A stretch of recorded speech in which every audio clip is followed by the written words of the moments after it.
Hey everybody, it's Dixie Dan. In today's video, we are talking about the top 5 mortgage hacks if you're thinking about buying a new home in sunny St. George in 2024. We are here with Chris Halleck. He's with Sun American Mortgage.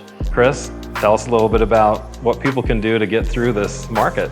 Number 1, this one's gonna be SB 240. Well, Chris, what the heck is SB 240, right? SB 240 is a down payment assistance program for first-time home buyers. So if you are a first-time home buyer that lives in the state of Utah, you are gonna get up to $20,000 in down payment assistance. And this could go towards your down payment, this could go towards closing costs, it can go towards both. My business partner Mike and I have been doing a lot of these loans, and we're actually one of the top originators in the county for that loan. Now, some of the requirements for that, right, are that it has to be new construction? Yes, and you have to have lived in the state of Utah for the last rolling 12 months. Obviously, when it comes to mortgages, you do still have to qualify. Is there a price limit to that? Yes, you do have to be 450 or under. Great. I mean, that's $20,000 coming from the state. And does that have to be repaid, or what are the stipulations on that? There is no payment, there is no rate to it, but when you do go to sell the house, you will need to repay that back. Okay, wow, that's awesome. So we're actually sitting in one of the preferred builders for Sun American, New Wave Construction.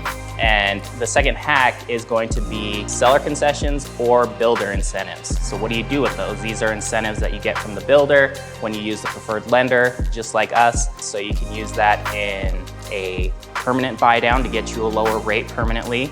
Or you can go into hack number 3, which we're doing a lot of, which is called a temporary buy down.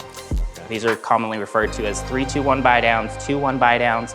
And what we do is we take those builder incentives and we apply that to get you lower monthly payments for the first couple of years. If you're enjoying this video, don't forget to subscribe. The button's right here. I read somewhere, right, that most people end up refinancing when they purchase a home. They end up refinancing within the first 2 years, like 60 or 70% of the time. Is that right? Yes. So it's pretty common for people to refinance, and actually rates are projected to be pulling down here in the next couple of years. So the reason why the 2-1 buy downs or the temporary buy downs are very popular right now is because those rates are projected to come down, but you can still take advantage of the lower monthly payments for the first couple of years while you have your loan.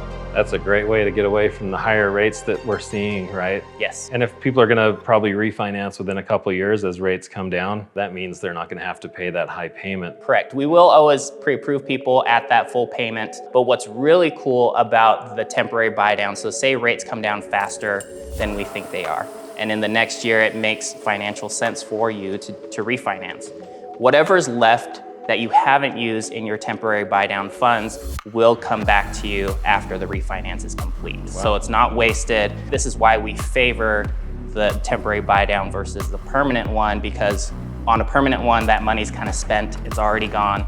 But if you're doing a temporary buy down, whatever funds are not used within those first couple of years, if you refinance early, you get that back. So there must not be a prepayment penalty then, no, if you're able to get that back. That's awesome. Something else that we're seeing in the market too, and this is gonna be hack number 4, is there were some changes made to conventional loans. So if you're looking at buying like a 2-unit or a 4-unit or a 4-plex or something like that, if you're going to be living in one of those units, now your minimum down payment is about 5%, where prior to it was somewhere between 15 and 25% down, depending on the situation. For all of you guys that are wanting to house hack a little bit and get multi-doors, now you can do it with a lot less down. Now, can you use the expected rental income to help qualify? Yeah, absolutely. So yeah, for the units that you are not living in, we can use those projected rents to offset some of the income issues that we may run into on the loan. That's awesome. Yeah, there was a house I saw earlier this week that had what we call here in St. George a casita,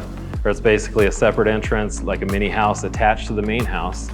And the rents they were getting on that casita were covering their full mortgage. Absolutely, yeah. And then we're gonna roll into house hack number 5. This one's gonna be for our investors. A lot of investors have something in common, and that is they all have great CPAs.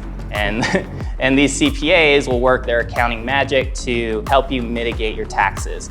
And what that does for us on the loan side, unfortunately, is it also limits the income that we're able to see and use on a loan.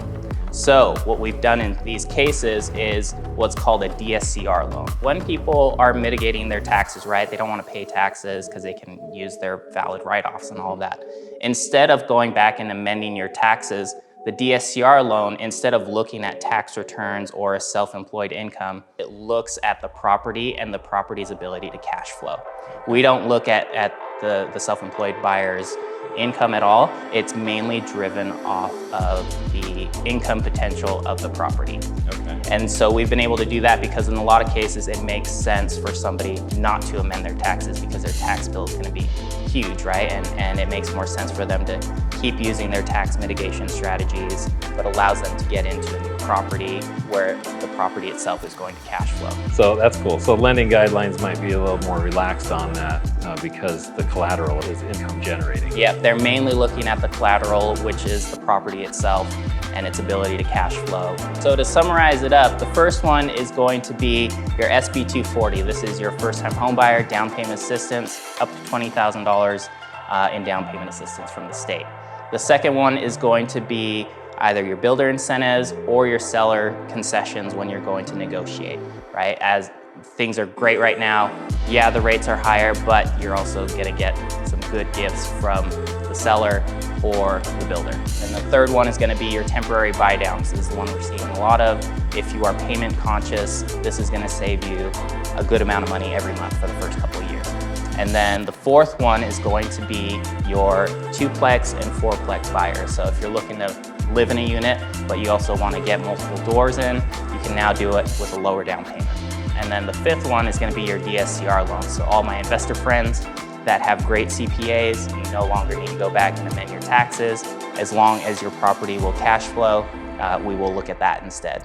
And real quick, just for those that are watching this that are like, hey, I want to really get a feel for what I can afford or what I can buy, but they don't want to have to give up too much information or feel like they're going to be hogtied and have to go through the ringer. What do you advise they do? If you have a good idea of where your credit scores are at and just your overall goals, you know, when are you looking to move? How much are you planning to put down? Is there a monthly payment that you're aiming for? We can run those scenarios for you without getting too involved, right? We're not gonna make you turn in your pay stubs and all that kind of stuff just to get quotes.